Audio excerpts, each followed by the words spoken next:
உடைய பரிசுத்த நாமத்திற்கு மகிமை உண்டாதாக. இன்று ஞாயிறு ஆராதனை. இந்த காலை வேளையிலே தேவன் நம்மை பாடல் மூலமாகவும் சங்கீதங்கள் மூலமாகவும் நம்மை மகிழ்வித்தார். இந்த நாளிலே நாம் தேவனுக்கென்று எடுத்துக்கொள்ளப்பட்ட ஒரு தேவ வசனம், சங்கீதங்களின் புஸ்தகம் 35ஆம் அதிகாரம் 9ஆம் வசனத்தை நாங்கள் வாசிக்கிறோம். என் ஆத்துமா கர்த்தரில் கலிகூர்ந்து அவருடைய ரட்சிப்பில் மகிழ்ந்திருக்கும். அல்லேலூயா. அநேகருடைய ஆத்துமாக்கள், அநேக மக்கள் ஜனங்கள் இருக்கிறார்கள். ஒருவருடைய ஆத்துமா சொத்து சேர்ப்பதிலே மகிழ்ந்திருக்கிறது. ஒருவருடைய ஆத்துமா சவரன்கள் நகைகள் சேர்ப்பதிலே மகிழ்ந்திருக்கிறது. ஒருவருடைய ஆத்துமா சின்ன சின்ன இச்சைகளினாலே அவர்கள் மகிழ்ந்து கொண்டிருக்கிறார்கள். ஒருவருடைய ஆத்துமா பெண்களின் மோகத்தினாலே மகிழ்ந்து கொண்டிருக்கிறது. ஆனால் இங்கே சங்கீதக்காரன் அவர்கள் சொல்லுகிறார், எத்தனையோ பலவிதங்களின் மனிதர்கள் பலவிதங்களில் மனிதர்கள். ஒவ்வொரு விதம் இல்லை, ஒரு மனிதனுக்கு ஒரு விதம். வைத்தியமாக கூட மனுஷன் சுற்றுறான். அதனால் இவங்க சங்கீதக்காரன் என்கிற அந்த தாவீது அவர்கள் சொல்லுகிறார், என் ஆத்துமா கர்த்தரில் களி கூர்ந்து அவருடைய ரட்சிப்பில் மகிழ்ந்து இருக்கிறது. அல்லேலூயா, அல்லேலூயா. எதில்?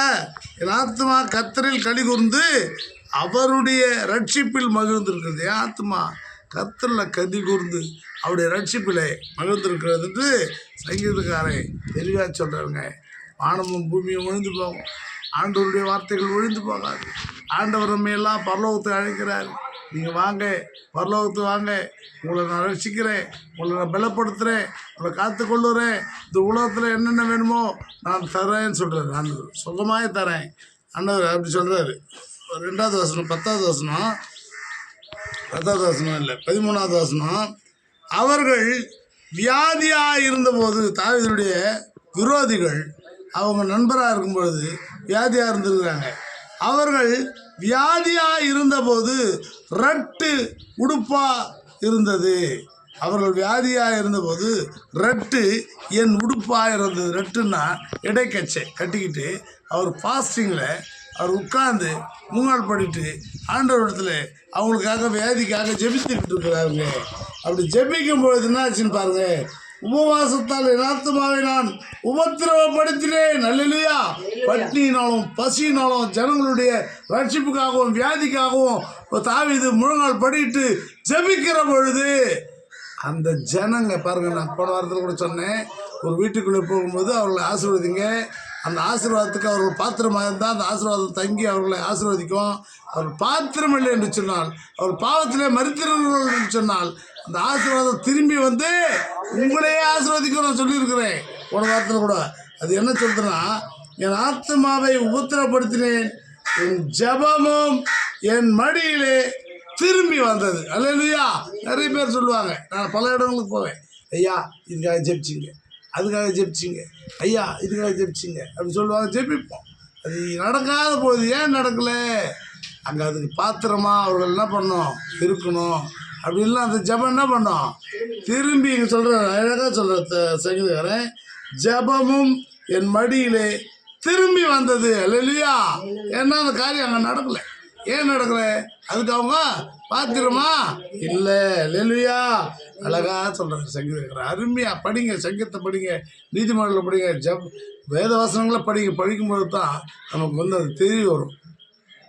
இங்கே 27வது வசனத்தை நாம் படிக்கிறோம்.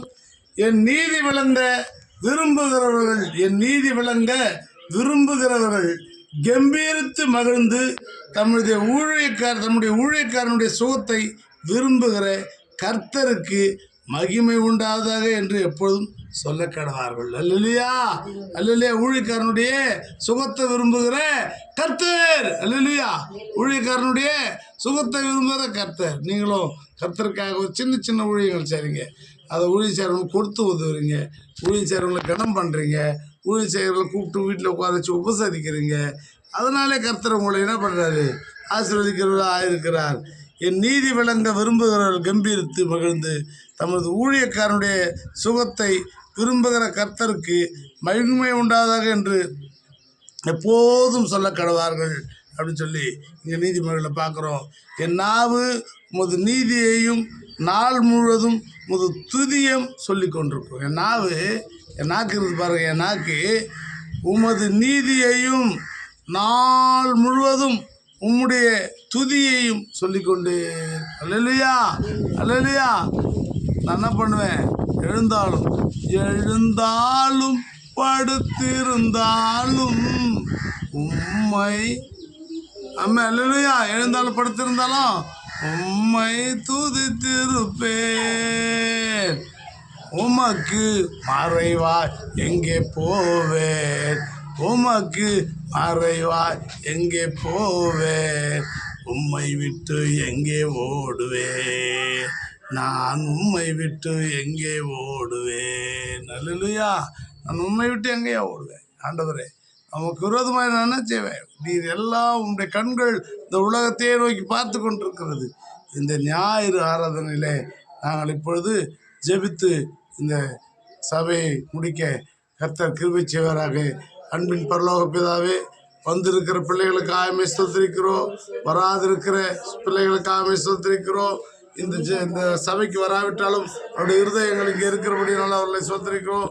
ஒவ்வொரு பிள்ளையும், ஒவ்வொரு தாய்மார்களையும், ஒவ்வொரு கணவன்மார்களையும் குடியிலிருந்தும் ஆண்டவரை கெட்ட பழக்கங்களிலிருந்தும் வீணான காரியங்களிலிருந்தும் சண்டைகளிலிருந்தும் சச்சுருக்களிலிருந்தும் அவர்கள் மீட்கப்பட்டு ஆண்டவரே அவர்கள் திருந்தி அவர்கள் கர்த்தருடைய ஊழியத்திற்கென்று வருவார்களாக. கர்த்தருடைய ஊழியக்காரர்களை கனம் பண்ணுவார்களாக. கர்த்தருடைய ஊழியங்களுக்கு உதவுவார்களாக. ஆண்டவரே, யாரெல்லாம் கொடுத்து உதவுகிறார்கள் அவரை ஆசீர்வதிக்கிற கர்த்தரே, அவர்களை ஆசீர்வாத ஞாயிறு இந்த ஞாயிற்றுக்கிழமை மொத்த பேரையும் நாங்கள் ஆசீர்வதிக்கிற ஆண்டவரே. ஒவ்வொரு